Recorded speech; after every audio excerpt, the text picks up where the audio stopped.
Setelah rencana kompensasi dan penempatan kembali diumumkan, seluruh desa Harapan Jaya bergembira. Setiap rumah berharap bisa berubah nasib lewat relokasi. Hanya keluarga saya yang sengaja dibuat-buat dipersulit oleh ketua tim relokasi. Istri saya mendatangi mereka minta penjelasan, tapi malah dipermalukan di depan umum. Aku menahan amarah, tapi di hati sudah melihat peluang dan bertekad dalam hati. Walaupun kau berusaha menekan, aku pasti bangkit dengan kemampuan sendiri dan akan membuat mereka yang menghina kami membayar akibatnya. Saat rencana kompensasi dan penempatan kembali diumumkan secara resmi, seluruh desa Harapan Jaya gempar. Pengeras suara di pintu desa menyiarkan pengumuman. Setiap rumah berbondong-bondong mendatangi papan pengumuman. Aku dan istri berdiri di pinggir kerumunan seperti orang asing. Tanah warisan leluhurku dinyatakan oleh ketua tim relokasi Budi Wijaya tidak memenuhi syarat kebijakan. Hasilnya kami hanya dapat uang kompensasi Rp4.500.000 dan tak dapat menikmati manfaat relokasi apapun. Suara istri saya terdengar gemetar tak tertahan. Kami jelas sudah membayar iuran pembangunan jalan sesuai ketentuan, tidak kurang Rp1 pun. Kenapa dia begitu menyasar kami? Aku tidak bicara, hanya melihat ke arah Budi Wijaya di samping. Jari diam-diam menekan tombol pause alat perekam di saku saat ia mencoba memeras iuran berlebihan. Tadi sudah kurekam semua.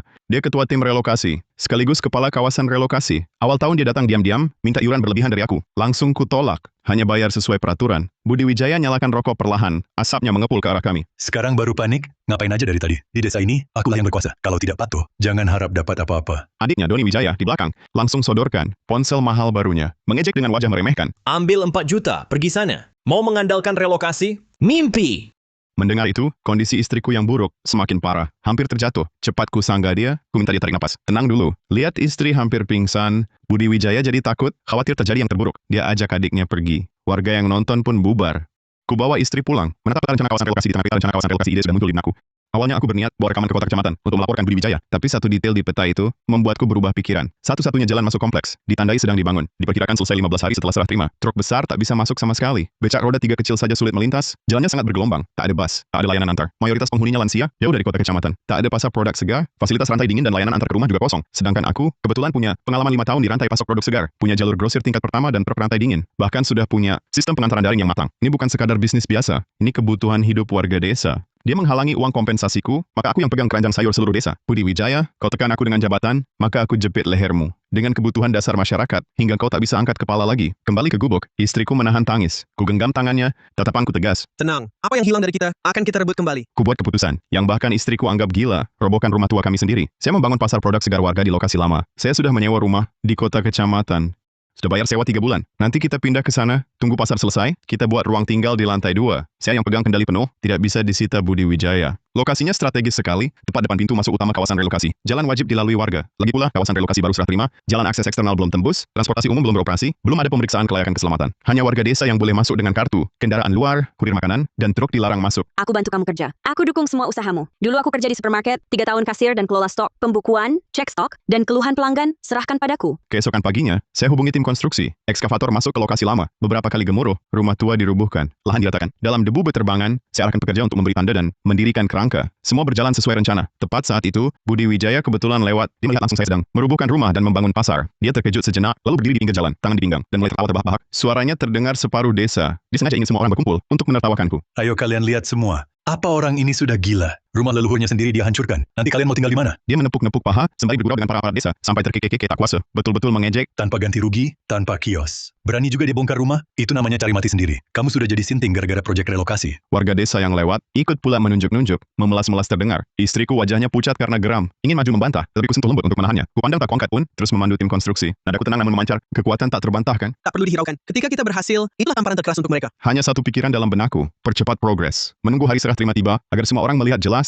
siapa pemenang sesungguhnya. Setelah rumah tua rata dengan tanah, segera kuruk meratakan lahan. Memasang rangka bangunan, memasang rak barang, merangkai kabel listrik. Bila ada yang bertanya, ku katakan cuma buat tempat kosong nyimpan barang. Aku pasang papan nama, aku sepandarkan, aku gembar-gumurkan. Setiap hari diam-diam bekerja bersama istri. Ada warga yang penasaran, mau nyimpan barang apa, perlu buat sebesar ini, tapi lebih banyak yang mengira saya cuma cari kerjaan. Budi Wijaya yang lewat sesekali, lihat saya tiap hari korek-korek tanah kosong, tetap nggak anggap saya serius. Dia malas nanya-nanya, apalagi nebak saya mau jual produk segar, mikir soal pengantaran, atau bikin pasar buat warga. Di matanya, saya cuma orang lemah yang dia injak-injak, tak mampu melawan, cuma bisa marah-marah dengan rubuhin rumah. Dia tetap bagi-bagi lokasi usaha, tempatin orang dalamnya, fokus kasih toko kelontong terbaik, sama lokasi kios pangkas buat keluarganya. Nggak ada pikiran buat mikirin, pas warga nanti tinggal di sini, sarana hidup mereka gimana. Soalnya dia sama sekali nggak percaya, saya bisa sukses apapun. Istri sambil bersihin rak, tanya pelan-pelan. Emang nggak perlu waspada sama Budi Wijaya? Jangan-jangan dia halangi perizinan kita. Makin dia remehin, makin aman. Kemarin saya udah kirim langsung aplikasinya ke Pusat Layanan Masyarakat Kecamatan. Surat pengaduan anonim juga saya serahin. Kecamatan lagi periksa dia, soal bagi lokasi usaha seenaknya. Kali ini izin bakal langsung lewatin dia. Lokasi rumah lama saya, tepat di satu-satunya pintu masuk kawasan relokasi. Cuma titik lokasi di depan pintu saya, yang bisa langsung bongkar muatan, tata barang,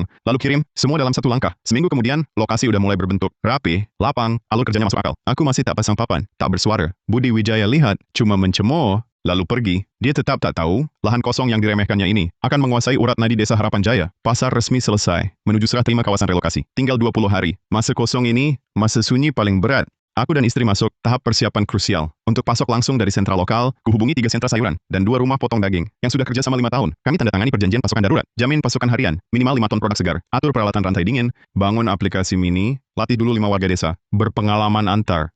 Juga rekrut sementara 10 pemuda menganggur, beri pelatihan selama seminggu untuk sortir dan pengantaran. Untuk jaga-jaga, kubuat aturan khusus, prioritas antar ke rumah lansia. Semua dilakukan diam-diam, tak bocor sepatah kata. Warga cuma tahu, aku sibuk di lokasi tiap hari, tapi tak tahu isinya. Budi Wijaya sama sekali tak tahu, masih anggap aku gagal relokasi, badut yang cuma rusuh. Kadang dia lewat bawa orang, lontar 2 kata mengejek. Masih repot-repot ya? Cukuplah. Jangan sampai tubuhmu ambruk. Ayo lihat berapa lama kamu tahan. Cepat atau lambat minggat sendiri. Dia sibuk bagi-bagi keuntungan, pamer kemewahan. Masih desak tim konstruksi percepat perbaikan jalan. Tapi tim bilang dana dari kecamatan belum cair. Hanya bisa keraskan separuh jalan dulu. Istri lihat aku sibuk sampai larut malam. Sedih tapi tegar. Terserah pandangan orang lain. Aku selalu di sisimu. Hari ini semua rak sudah selesai diatur. Sistem inventaris juga sudah disetel. Besok bisa coba buka. Aku menatapnya dengan tegas. Begitu peluang datang, kita langsung melesat. Sedangkan Budi Wijaya bahkan tak sempat bereaksi. Aku dan istri menunggu. Saat serah terima rumah resmi, nanti akan kubuat mereka tahu. Apa yang telah kulakukan ini benar-benar berarti bagi mereka. Pagi hari ke-20, klakson deretan mobil terdengar mendesak, menggoyang ketenangan Desa Harapan Jaya. Beberapa mobil kantor penempatan relokasi langsung berhenti di depan pasar segarku. Setelah petugas turun, mengangkat pengeras suara, mengumumkan keras ke seluruh desa. Kawasan relokasi hari ini resmi diserahkan. Warga harap urus hunian secara tertib. Fasilitas kawasan belum lengkap.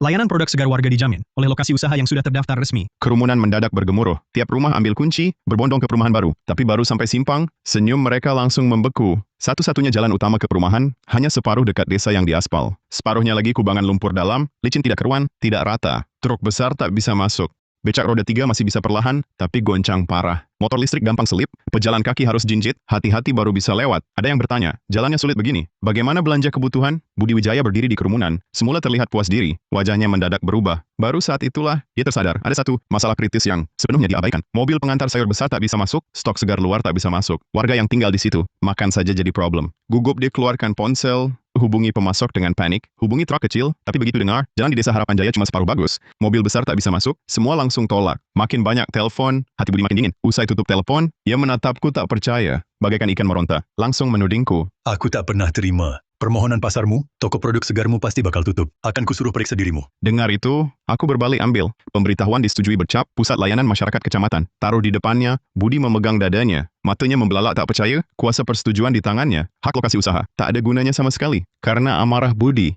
Semua pandangan tertuju ke satu tempat.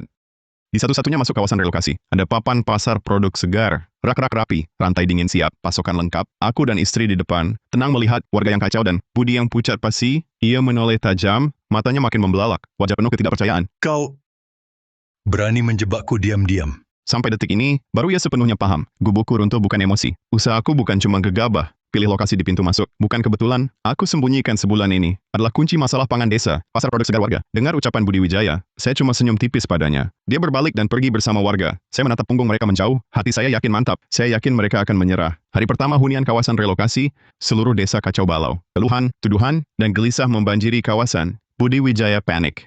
Andai dia bawa sayur sendiri, bagaimana cukupi kebutuhan puluhan ribu jiwa? Sendirian, cuma satu becak, jauh dari memadai. Segala cara dicoba, tapi bahan pangan pokok saja tak bisa dipasok. Telepon kantor relokasi dihantam panggilan. Banyak warga tolak kunci rumah, desak fasilitas hidup segera siap. Petugas terpaksa teriak di kerumunan. Kami sudah koordinasi. Lokasi produk segar warga, kebutuhan harian kalian segera kami penuhi. Sorot semua orang, kembali tertancap pada saya. Budi Wijaya terpaku di pinggir, wajahnya pucat. Seluruh tubuhnya gemetar. Akhirnya dia sadar.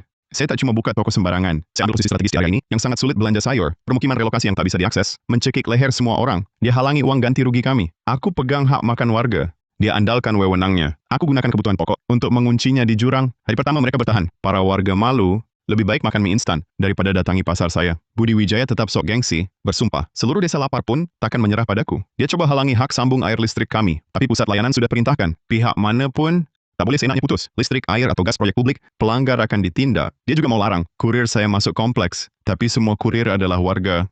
dengan kartu akses. Dia tak bisa halangi. Di dalam kompleks, sunyi senyap, dipenuhi keluhan terpendam. Mereka bisa tahan lapar, tapi tak bisa lawan aturan ketat kantor penempatan. Pagi hari kedua, tim kantor penempatan kembali ke desa. Pengeras suara umumkan. Fasilitas tak memadai, kebutuhan dasar tak terjamin. Peringkat Desa Harapan Jaya ditangguhkan. Semua subsidi dihentikan sementara. Tapi tenang saja, kami sudah berusaha maksimal berkoordinasi. Pernyataan itu seperti beban berat, menghantam habis urat saraf terakhir semua orang. Uang relokasi sebanyak apapun akan habis juga. Tapi subsidi itu adalah jaminan seumur hidup. Keuntungan nyata yang bisa dipegang. Yang pertama luluh adalah Bibi Rina Wijaya, yang dulu paling getol mengejekku bersama Doni. Dia membawa ponsel, melangkah malu-malu ke pintu pasar, menguatkan diri, memaksakan senyum canggung. Keponakan, omongan Bibi dulu kurang enak didengar. Begitu dia memulai, yang lain tak tahan lagi. Permintaan maaf, permohonan, tawa basa-basi, berkumandang silih berganti. Pandangan sinis, ejekan, tunjuk-tunjuk jari masa lalu, kini berubah jadi sikap merendah dan mencari muka. Doni tersingkir di pinggir kerumunan. Maju tak bisa, mundur pun tidak. Aku menggencet lehernya habis-habisan, napas saja susah. Kutatap kerumunan gelap itu, suara tenang, tapi penuh wibawa. Mau dapat layanan pengantaran? Bisa, tapi mulai hari ini, ikuti aturanku. Kusuruh istriku mengeluarkan perjanjian layanan pengantaran yang sudah disiapkan jauh-jauh hari. Dibacakan satu persatu dengan jelas. Tidak ada ancaman, tidak ada kesulitan. Semua permintaan yang sah dan sesuai aturan, tapi dalam situasi sekarang ini, jelas menjadi syarat yang menyulitkan. Para warga saling berpandangan, ragu dan bimbang. Tak ada yang berani menolak. Kecuali aku, mereka sama sekali tidak punya jalan lain untuk dipilih. Hanya dalam setengah hari, hampir 1.000 keluarga di desa selesai menandatangani kontrak. Pasar yang tadi sepi langsung ramai dan hiruk-pikuk, menyortir, mengemas, memindai kode, memuat truk, kurir mengendarai sepeda listrik, bolak-balik di kompleks perumahan. Bunyi notifikasi pesanan silih berganti. Istri berdiri di sampingku, memandang pemandangan ini. Air matanya akhirnya tak tertahan lagi. Kuseka lembut air matanya. Kutanya sambil tersenyum, setelah semua ini, apa kesempadan? Dia mengangguk kuat-kuat segus-segus tak bisa bicara. Di luar kerumunan, Budi Wijaya bagai patung yang terlupakan, berdiri tak bergerak di tempatnya. Dia memandang semua yang terjadi di depan mata, melihatku dikerumuni banyak orang, melihat kekuasaannya yang sama sekali tak berlaku lagi, wajahnya pucat tak berdarah. Akhirnya dia sadar, sejak hari dia menyusahkan keluargaku dan memotong uang kompensasi relokasi, akhir hidupnya sudah ditakdirkan. Dan orang seperti dia yang mengandalkan kekuasaan untuk menindas, tak akan pernah mengerti. Kulempar pandangan dingin padanya. Diam saja, ada pelajaran, tak perlu diucapkan. Diajarkan hidup padanya. Kehancuran dan penyesalannya. Baru dimulai, sortir, packing, pengantaran, berjalan efisien tanpa jeda. Truk pengantar masuk keluar silih berganti, sampai depan pintu tiap rumah. Pesanan harian, membesar seperti bola salju. Warga dapat sayur murah segar, senyum tak terbendung. Mereka akhirnya sadar, aku bukan gila, tapi punya visi nyata. Budi Wijaya lihat ini, hati penuh sesal dan benci. Dia menyesal dulu, singkirkan keluargaku dari daftar relokasi, lalu musuhi aku, lebih sesal lewatkan peluang. Sia-siakan kesempatan emas. Adiknya Doni Wijaya tak berani lagi sombong. Lihat aku langsung menunduk menghindar. Istriku akhirnya bisa tegak keluar rumah. Dihormati semua orang. Setiap hari dia urus pembukuan, kelola stok, atasi keluhan pelanggan, urusan internal pasar, ditata rapi teratur. Kulihat semua ini, tapi tak terlalu girang. Ini baru langkah pertama. Yang mau kulakukan, bukan cuma layani desa, tapi monopoli seluruh wilayah. Setelah desa stabil, aku mulai perluas skala, mendapat hak eksklusif pengantaran untuk 3 kawasan relokasi sekitarnya, tambah gudang pendingin, satukan sumber pasokan, standar kualitas, dan sistem distribusi. Terbentuk monopoli. Merek produk segar saya, cepat kuasai seluruh kawasan relokasi. Pesanan terus berdatangan, laba pecahkan rekor tiap hari. Kemudahan hidup warga desa, berlipat ganda dibanding saat terima uang ganti rugi. Mereka makin bersyukur, menganggap saya penyelamat desa. Ada yang usul bangun monumen untuk saya, ada yang pilih saya jadi perwakilan desa. Saya tolak semuanya. Saya hanya mau fokus pada usaha. Budi Wijaya jatuh total. Perkataannya tak didengar lagi di desa. Warga bahkan kirim petisi bersama, minta dia diberhentikan. Kecamatan selesaikan pemeriksaan, beri dia sanksi peringatan. Jabatan ketua tim relokasi dan penanggung jawab kawasan relokasi dicabut. Dia bersembunyi di rumah setiap hari, tak berani keluar. Kesombongannya dulu, hilang tanpa bekas. Saya tak menghabisi dia, hanya buat dia tanggung konsekuensi atas perbuatannya. Selalu beri jalan perdamaian, untuk bisa bertemu lagi nanti. Tapi saya takkan pernah lupa, caranya dulu memperlakukan keluarga saya. Istri menasihati agar jangan dendam, beri maaf saat bisa. Saya mengangguk, tapi batas dalam hati tetap ada. Balas dendam tak perlu, tapi maaf tak akan diberikan. Usaha saya makin besar. Laba capai jutaan dengan cepat, dan itu baru awal. Uang hasil itu, saya pakai untuk lemari pendingin modern, dan alat sortir semi-otomatis. Efisiensi melonjak, jalur sortir otomatis penuh. Efisiensi berlipat, biaya turun sangat drastis. Laba meledak lagi, saya juga mulai penjualan langsung daring. Semua komunitas sekitar terjangkau. Hanya beberapa bulan, layanan saya menjangkau seluruh kota. Setiap hari dari pusat distribusi, puluhan ton dikirim. Laba bersih tembus puluhan juta. Saya jadi bos produk segar terkenal. Banyak iri, karena saya, desa terbebas dari susah. Kualitas hidup masyarakat membaik pesat. Atas koordinasiku, pembangunan jalan dipercepat. Setengah bulan kemudian, jalan utama selesai aspal dan dibuka. Angkutan umum beroperasi. Peringkat kawasan relokasi kembali normal. Berbagai subsidi akhirnya cair. Jalan beton sampai ke rumah. Lampu jalan menyala terang semalam. Semua hidup damai dan sejahtera. Masyarakat berterima kasih padaku. Kemana-mana dipuji. Wajah istriku, senyumnya tak pernah hilang. Tetangga yang dulu meremehkan keluarga kami, kini mendatangi kami untuk menjalin hubungan. Saya sambut dengan sopan, tapi tetap jaga jarak. Cukup ramah, tapi tidak terlalu akrab. Bahkan Budi Wijaya akhirnya menanggalkan segala gengsinya. Datang sendiri untuk minta maaf. Dia menundukkan kepala dengan suara merendah, memohon pengampunan atas kesalahannya dulu. Dia juga mengaku sendiri telah mengambil uang iuran warga yang melebihi ketentuan dan sebagian dana iuran pembangunan jalan. Totalnya 270 juta rupiah. Sekarang tinggal 112.500.000 di tangannya dan ia rela mengembalikan semua ke warga.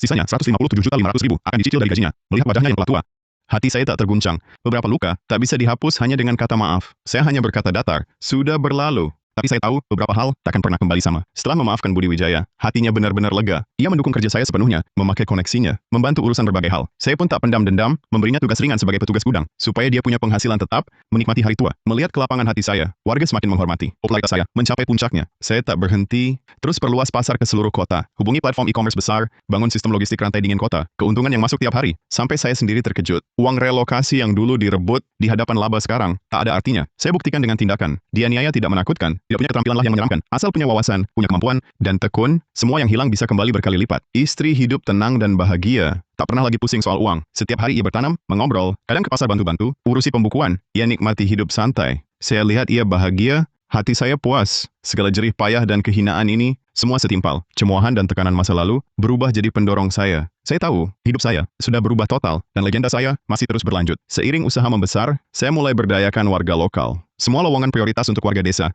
Puluhan warga dapat kerja di dekat rumah, penghasilan stabil, tak perlu merantau. Sebagian besar penganggur di desa sudah dapat kerja di tempat. Tingkat pengangguran turun drastis. Setiap rumah tangga punya penghasilan tetap, warga semakin berterima kasih, anggap saya pemimpin yang bawa seluruh desa menuju kemakmuran. Tak hanya itu, saya juga dirikan dana bantuan, bantu keluarga kesulitan, subsidi untuk lansia dan anak, sekolah, berobat, hidup, kubantu semampuku, pilih ulang kepala desa. Semua warga pilih aku. Tak bisa kutolak, terpaksa kuterima. Layani desa total. Langkah pertamaku, bentuk komite pengawas desa. Semua proyek desa diawasi komite. Aku tak campur keputusan desa apapun terkait pasar produk segar, hindari konflik kepentingan. Budi Wijaya bantu urus desa. Sikapnya hormat, tak sombong lagi. Dia tepuk kepala kesal. Aku sungguh buta dulu. Hina orang hebat sepertimu.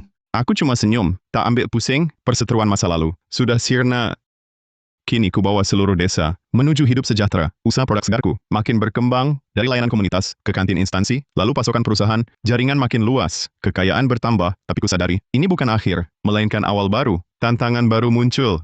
Setelah sistem pengantaran stabil, titik distribusiku capai 3.000 pesanan per hari. Truk rantai dingin hilir mudik tak henti. Area sortir berpijar sejak pagi hingga malam. Laba melonjak, terlihat nyata. Istrinya akhirnya bisa angkat kepala. Jalan-jalan di desa. Warga yang dulu pernah mengejek, kini mendekat dan menyapa duluan. Dengan sikap hormat, sejak Budi Wijaya jadi petugas gudang, bagi saya, dia bekerja sangat tekun. Tak pernah sekalipun lalai. Dia sangat sadar akan kesalahannya dulu. Selain menjaga gudang dengan rapi, setiap hari, dia juga aktif bantu jaga hubungan dengan warga. Jika ada yang protes soal pengantaran, dia langsung jelaskan. Dengan pengalaman pahitnya sendiri, dia nasihati semua agar taat aturan. Dia berkali-kali minta maaf pada saya secara diam-diam. Aku dulu benar-benar bodoh. Tak seharusnya aku serakah. Menyalahgunakan jabatan, mengambil uang kompensasi keluarga Anda. Kini Anda masih kasih saya pekerjaan tetap. Ini benar-benar kebaikan yang luar biasa. Saya tetap jaga jarak dengannya. Tidak dekat, juga tidak menyulitkan. Bagaimanapun kesalahan telah lalu, dia sudah menebusnya. Namun ketenangan ini dihancurkan oleh niat jahat Doni Wijaya. Doni Wijaya menghamburkan uang kompensasinya, beli pakaian merek terkenal, sering ke tempat hiburan, berfoya-foya dengan teman-temannya, ikut judi ringan. Kurang dari setengah tahun, semua uangnya habis total, sedangkan uang kompensasi Budi Wijaya sendiri, sebagian besar untuk anaknya, bayar uang muka rumah di kota. Nyaris tak ada sisa uang. Setelah tabungannya habis, tak punya keahlian khusus, tak mau kerja keras, enggan jadi karyawan. Hariannya hanya menganggur di desa. Melihat usahaku makin maju, melihat kakaknya, rajin bekerja di bawahku, dia tak sangka, orang yang dulu diinjaknya, kini jadi tokoh penting desa. Iri dan dengki dalam hatinya, tumbuh subur bak racun. Tapi dia tak berani langsung menyerangku, juga tak berani langgar larangan Budi Wijaya. Namun semua amarahnya diluapkan pada usaha produk segarku. Dia mulai muncul setiap hari di depan pusat distribusiku, bukan sendirian, tapi dengan 3-4 pemuda sepertinya yang tak punya kerjaan. Mereka mengisap rokok, bertolak pinggang, menghalangi pintu masuk, di tempat paling mencolok, terhadap mereka yang dasuansi membeli. Warga yang pesan berbisik dengan nada sinis menyebarkan rumor, dia sengaja bersuara keras, agar semua orang di sekitarnya mendengar. Sayurnya adalah sayur dengan residu pestisida berlebih. Barang stagnan dari luar yang diubah tanggalnya. Dagingnya adalah daging beku kedaluarsa yang direnovasi. Daging busuk beku lama yang sudah bertahun-tahun, yang dihasilkan semuanya uang kotor. Hanya mengandalkan monopoli untuk menindas. Ada warga yang jujur langsung membantahnya. Jangan asal menyebar rumor di sini. Barang-barang di sini sudah lama kami konsumsi dan tak ada masalah. Harganya juga lebih murah dari supermarket di kota kecamatan. Kualitasnya pun segar. Dia langsung melotot, mendorong-dorong warga itu, sikapnya arohan sampai puncaknya. Di desa Harapan Jaya, selama aku bilang barang siapa jelek, barang siapa itu pasti tak akan baik. Siapa yang berani membelanya, berarti melawanku. Kurir pengantar keluar masuk lokasi dengan mobil. Dia sengaja mengulurkan kaki menghalangi jalan, menghadang mobil dengan tubuhnya, membuat mobil sulit maju mundur. Ada kurir muda, tak tahan dan berdebat dengannya. Dia langsung mengangkat tangan hendak memukul. Mulutnya terus memaki. Dia orang yang dikeluarkan dari daftar relokasi. Tak pantas berbisnis di desa ini. Desa ini tetap, kami keluarga Wijaya yang berkuasa. Titik distribusi itu cepat atau lambat akan kuhancurkan. Para karyawan sangat tersiksa diganggunya. Kerja pun hati selalu dak-dik-dok. Efisiensi memilah, membungkus, hingga memuat truk ikut anjlok. Istri dengar Doni Wijaya. Tiap hari berulah di depan pintu, jadi khawatir tiada henti. Istri sampai sembunyi-sembunyi menangis. Dia pelan-pelan menasihati. Minta aku jangan frontal lawan Doni Wijaya. Orangnya masih muda dan nekat, bisa lakukan hal ekstrem apa saja. Ku tenenangkan istri. Tapi dalam hati sadar betul, hadapi orang seperti Doni Wijaya, yang makin lama makin lancang, kalau terus mengalah, dia malah makin semena-mena. Aku tak berdebat langsung dengannya, cuma diam-diam nyalain semua kamera pengawas. Dengan cakupan penuh tanpa celah, setiap provokasinya, setiap umpatannya, setiap gerakan jahatnya, semua bukti kukumpulkan kuat-kuat. Doni Wijaya lihat aku diam terus, kira aku memang takut padanya. Dia malah makin menjadi-jadi. Kesombongannya nyaris tembus atap. Sepekan kemudian, dia mulai halangi langsung bisnis pengantaran intiku. Pagi itu, sebuah truk rantai dingin, penuh paket makanan bergizi untuk lansia yang tinggal sendiri di kawasan relokasi, sedang mau berangkat. Doni Wijaya tiba-tiba datangi dengan orang-orangnya.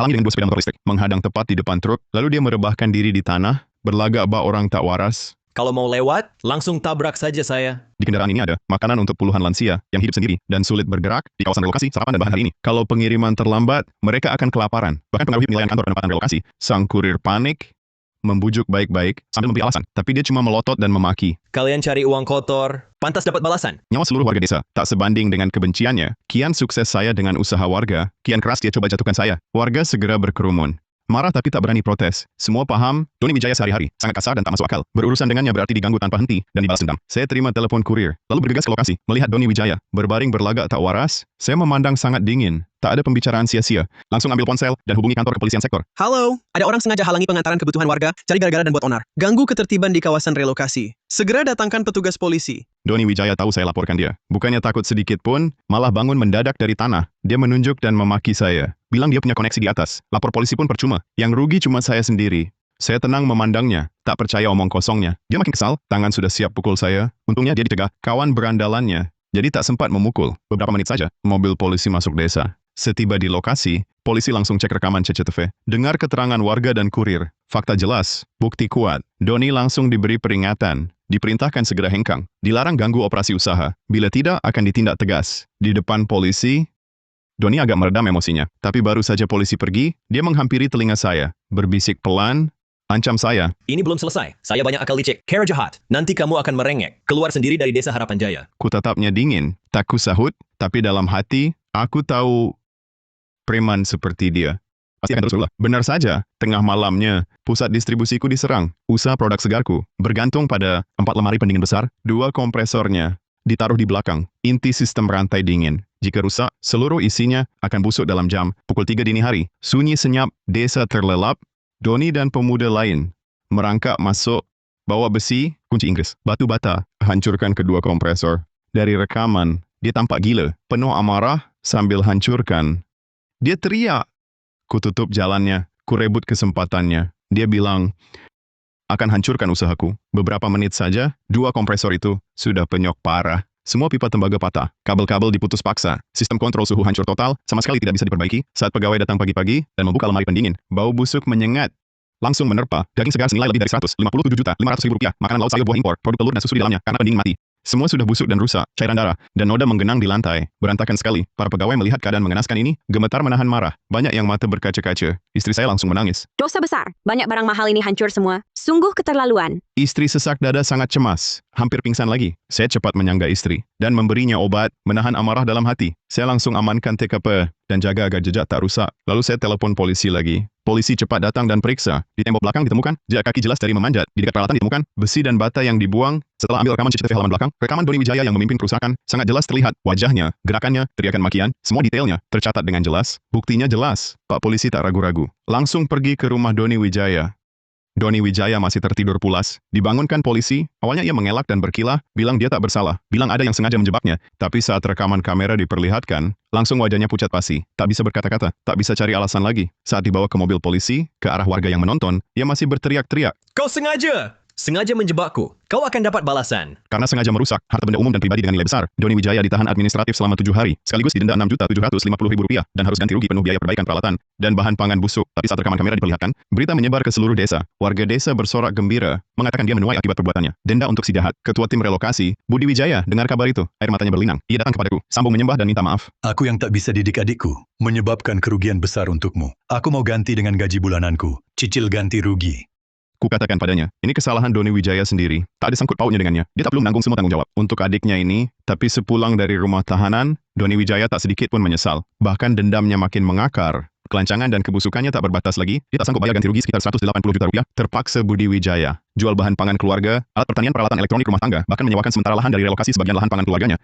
Baru bisa kumpulkan uang untukku. Doni Wijaya lihat kakaknya merendahkan diri. Keliling minta bantuan uang. Tak merasa bersalah sedikit pun, malah diam-diam. Berteriak pada Budi Wijaya. Kak, kau gila? Kenapa minta padanya? Karena dialah keluarga kita jadi begini. Dendam ini harus kubalas dan dia harus bayar. Hari-hari berikutnya, Doni Wijaya berhenti menantang langsung, beralih ke cara lebih jahat dan licik untuk sabotes. Dia lihat tantangan langsung dan rusak peralatan tak jatuhkan aku. Lalu menyasar sistem pesanan daring saya. Aplikasi mini saya menjadi saluran pemesanan utama desa. Warga bisa pesan tinggal klik, inti operasi saya. Doni Wijaya tak tahu dari mana dapat caranya bayar buzzer bayaran. Mereka pakai nomor ponsel virtual dan alamat protokol internet berbeda. Berhasil lolos dari mekanisme dasar pencegahan pesanan jahat. Di aplikasi mini saya, pesan jahat massal. Setelah pesan tolak terima, blokir, dalam sehari dibuat lebih dari 200 pesanan tak valid. Pesanan palsu yang banyak ini langsung lumpuhkan sistem pengantaran. Kurir jalan percuma. Pesanan asli numpuk banyak, sampai tak bisa diantar normal. Sampai siang hari, banyak warga belum terima sayur. Telepon keluhan dibombardir. Reputasi terpukul berat. Teknisi perbaiki sistem semalaman, naikkan verifikasi wajah dan fungsi batas frekuensi pesanan,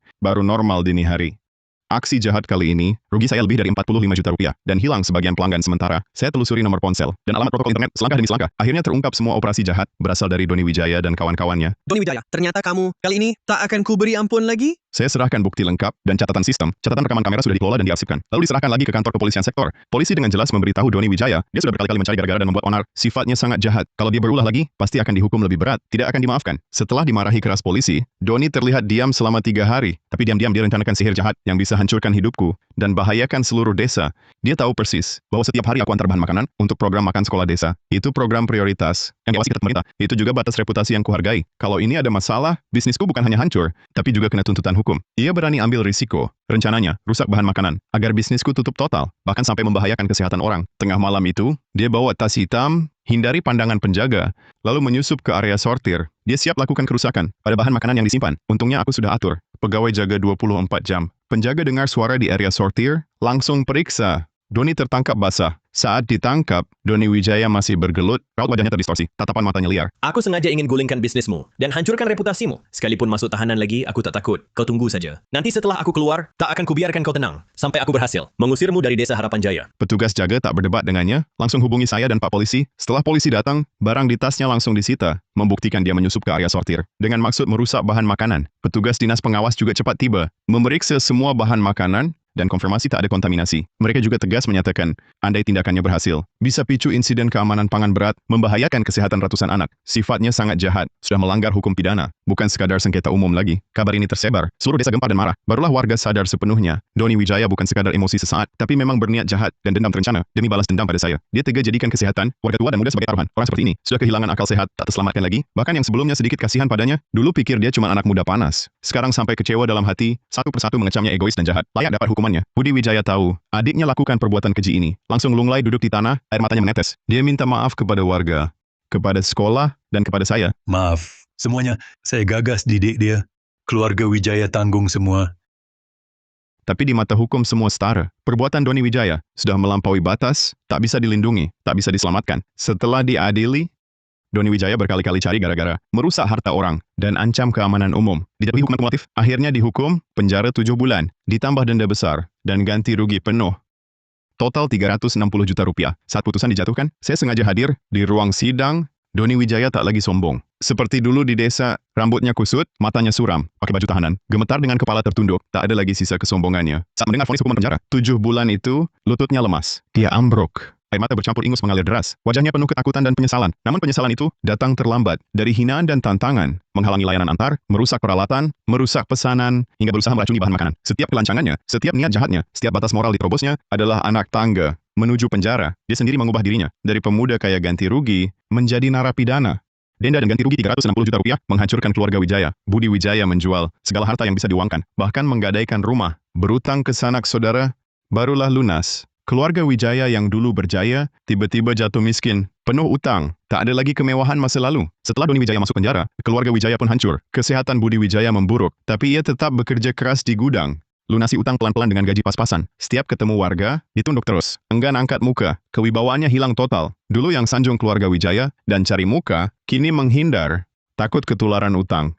Sedangkan aku, setelah Doni Wijaya dihukum, Semua rintangan lenyap, saya upgrade peralatan rantai dingin, tambah sistem pengawasan total, dan keamanan malam. Operasi makin aman kuat, bisnis tak runtuh oleh sabotase bertubi. Berkeadilannya pemerintah dan dukungan warga malah makin laris. 3 kawasan relokasi datangi aku, teken kontrak pengantaran eksklusif. Sekolah kota, rumah sakit, instansi pemerintah, serahkan pasokan bahan makan padaku. Warga lihat nasib Doni, bandingkan dengan suksesku, mereka makin hormat. Mereka bilang, Doni jahat dibalas jahat, sombong bengis, pikiran jahat, akhirnya kena batunya. Sedangkan aku dengan visi, kejujuran, dan kemampuan adalah pemenang sejati. Aku tak habisi mereka. Kami juga tak pernah menghina keluarga Wijaya sengaja. Ketika Budi Wijaya kehabisan akal, sayalah yang memberinya kerja di gudang, memberinya pendapatan tetap agar dia bisa mencicil utang dan menua dengan tenang. Masa lalu tak kuperkarakan, tapi takkan pernah kulupakan. Luka di masa lalu, memberinya jalan hidup, itulah batasku, bukan kelemahanku. 7 bulan hidup di penjara, bagaikan siksaan panjang dan berat.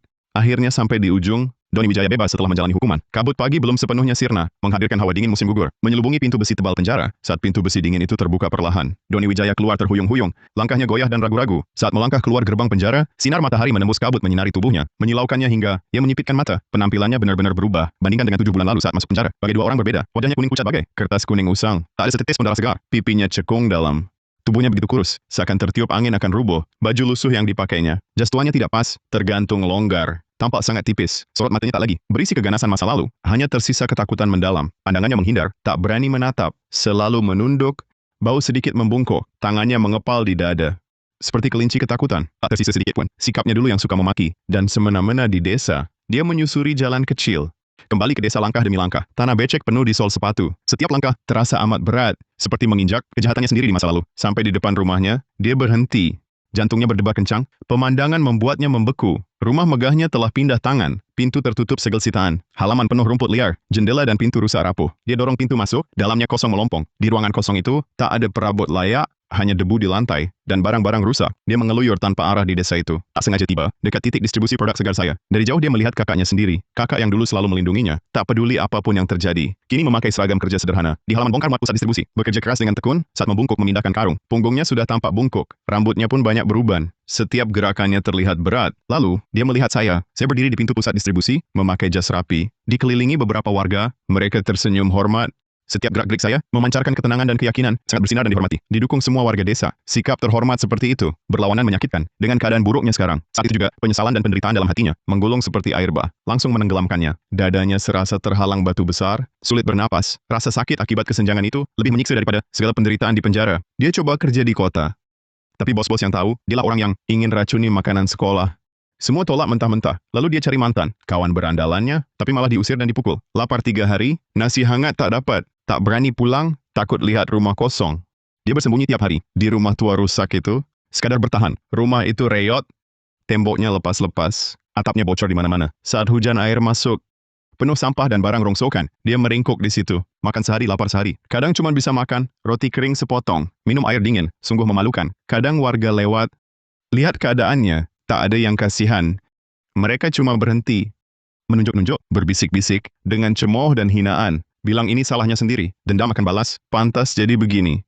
Dulu kawan-kawannya yang, teman akrabnya yang jahat, kini menyaksikan dia begitu terpuruk. Tak seorang pun mau peduli lagi. Bahkan bila berpapasan di jalan, mereka akan segera menjauhi, seolah dia adalah momok menakutkan. Dia benar-benar menjadi warga yang paling terasing di desa ini. Tak seorang pun mau mendekatinya. Hari-harinya tersiksa beberapa hari. Lapar dan kesepian tak tertahankan lagi, dan dia tak bisa lari dari salahnya. Akhirnya dia mengumpulkan nyali, menyeret tubuhnya yang lelah, selangkah demi selangkah, dengan susah payah mencapai pintu pusat produk segar saya. Matahari bersinar cerah. Di dalam, orang sibuk lalu lalang. Karyawan memindahkan barang, menyortir, pemandangan sangat ramai. Dia berdiri di depan pintu, bingung tak karuan. Seluruh tubuhnya gemetar halus. Matanya penuh ketakutan dan hina. Dia tarik napas dalam, lalu bersujud di lantai semen dingin. Suara lututnya membentur lantai, terdengar sangat menusuk. Dia menghadap ke arah saya, terus-menerus membungkuk. Keningnya membentur lantai keras, hingga terdengar bunyi. Maafkan saya yang berbuat salah, saya yang tergoda setan. Suaranya parau, seperti diampelas. Terdengar sesenggukan. Dia meminta maaf terbata-bata. Untuk semua kejahatan dulu, dia mengaku salah satu persatu. Tak ada pembelaan diri. Sambil membungkuk hormat, dia menyesali perbuatannya. Katanya dulu dia kerasukan, berpikiran sempit, jahat dan egois. Tak bisa bedakan benar salah.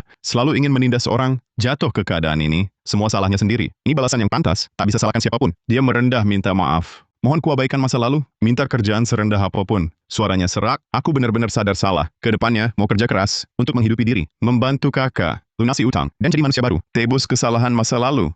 Aku berdiri di hadapannya, tegap. Memandangnya dari atas, orang yang dulu di desa, suka bertindak semena-mena, kini dalam keadaan memprihatinkan. Bajunya kotor lumpur, kusut melekat di badan. Sungguh berbeda dengan dulu, saat dia rapi dan lancang. Pandanganku tenang, tak ada sekuil pun belas kasihan di hati, hanya kejernihan dan kedamaian setelah dendam terbalaskan. Tekanan lama yang terpendam itu akhirnya sirna seketika. Maafkan aku, bisakah kau memaafkanku? Aku tak langsung menanggapi rintihannya, cuma berdiam diri di tempat, menyaksikannya bertobat tulus 3 menit lamanya. 3 menit ini merupakan harga paling mendasar yang harus Doni Wijaya bayar untuk kejahatannya dulu. Pelunasan atas aksinya dulu, yang sengaja menghalangi pintu rumahku, menghina istriku, dan mencemooh ketidakmampuanku. Pelunasan atas fitnah yang disebarkannya, yang merusak bisnis kecilku yang baru dirintis, hingga modal awalku habis tak bersisa. Dan momen ini meremukkan sisa kesombongan terakhirnya. Dia menunduk, suara terseduh-seduh, terus mengulang kata maaf, tanpa sedikit pun pembelaan. Warga berdatangan, berkerumun di sekeliling. Mereka berkelompok berdiri, tak seorang pun berbicara, tak seorang pun maju melerai, bahkan tak seorang pun memberikan pandangan iba. Semua orang paham, ini hukuman yang pantas untuk Doni Wijaya. Bayaran atas kejahatannya selama ini di desa, menindas yang lemah, takut pada yang kuat. Inilah konsekuensi pasti, yang harus dia tanggung akibat kejahatannya. Tak ada yang mau membela orang jahat seperti dia. 5 menit berlalu, aku angkat tangan, beritahu dia, kalau mau kerja untuk hidup, boleh, tapi dia harus mulai dari pekerjaan terjorok, terberat, tersulit. Memilah sayur, angkut barang, bersihkan sampah, tak satu pun boleh santai. Gaji terendah, tanpa bonus, tanpa tunjangan, tapi peraturannya paling ketat. Terlambat 1 menit, 1 kesalahan, langsung dipecat. Tak ada kesempatan kedua. Sejak hari itu, sebelum subuh, Doni Wijaya sudah ada di titik distribusi, menyapu, bersih-bersih sampah, kusi toilet, semua pekerjaan, paling hina, paling berat, dia kerjakan semua. Kadang karyawan singgung kelakuannya dulu. Ada yang sengaja beri tugas terberat. Dia tak berani bantah, hanya tunduk, kerja lebih cepat, enggan bernapas keras. Semua ini akibat perbuatannya sendiri. Tak ada yang kasihan, tak ada yang bantu. Kadang aku berdiri di jendela kantor, lihat Doni Wijaya, kerja keras di halaman, dalam keadaan memalukan. Hatiku tenang, seolah batu raksasa yang selama ini menindih hati, akhirnya terangkat perlahan. Gambaran rasa hina itu muncul di benak, seperti film yang diputar lambat. Dulu keluarga kami dikeluarkan sepihak dari daftar relokasi, hanya dapat uang kompensasi Rp4.500.000. Tumpuan keluarga runtuh seketika, tak ada ganti rugi sepeser pun. Istri gemetar marah, mengeluh terus sepanjang hari. Warga desa yang tahu, menyindir dan mencemooh. Ada yang bilang kami sial, ada yang bilang kami bikin orang sakit hati. Ada juga yang mengolok-olok diam-diam, bilang kami pantas miskin. Sikap dunia yang kejam itu sangat menyakiti hatiku. Yang paling tak bisa kulupakan, saat Doni Wijaya bawa ponsel terbaru, angkat daguku dan bilang, hidupmu selamanya cuma orang miskin. Pantas saja sengsara. Kesombongan dan kebenciannya, seperti jarum, menancap dalam di hatiku, tak bisa tercabut seumur hidup. Tapi aku tak jatuh oleh penghinaan itu. Juga tak balas dengan kekerasan. Apalagi cari cara licik untuk balas dendam. Aku tahu, hanya dengan jadi kuat, bisa ambil kembali yang hak kami, bisa buat mereka yang sakiti kami, ya harus membayar akibat atas perbuatannya. Dengan naluri bisnis yang tajam, aku melihat peluang di bisnis produk segar. Hanya berbekal strategi dan ketekunan setiap hari, aku perlahan membangun kerajaan produk segarku sendiri. Dari awal hanya sebuah pasar kecil, kini berkembang sebesar ini. Sisa-sisa reruntuhan tempat tinggalku, kubah menjadi pusat distribusi produk segar. Lahan yang menganggur menjadi hidup kembali. Cemoohan dan tawa warga desa, kujadikan dorongan untuk maju. Perilaku jahat Doni Wijaya, kujadikan batu loncatan untuk mendaki. Selama bertahun-tahun, aku bekerja keras siang dan malam. Berbisnis dengan jujur, akhirnya meraup untung miliaran. Dari seorang buangan yang diejek, menjadi orang yang paling dihormati di desa. Kemanapun pergi, selalu disambut hangat oleh warga. Budi Wijaya di desa ini, dulu juga pernah melakukan kesalahan, tapi ia sadar dan mau berubah, minta maaf dan bayar ganti rugi, lalu ikut berbisnis produk segar denganku. Ia bekerja keras dan tulus, akhirnya bisa menikmati masa tuanya, hidup tentram dan bahagia. Sedangkan Doni Wijaya terus membangkang tak sadar, masih sombong dan jahat seperti dulu. Selain suka menindas yang lemah, diam-diam masih melakukan masalah pelanggaran hukum dan moral, akhirnya membawanya ke penjara. Setelah bebas, dia penuh hutang, dicaci maki semua orang,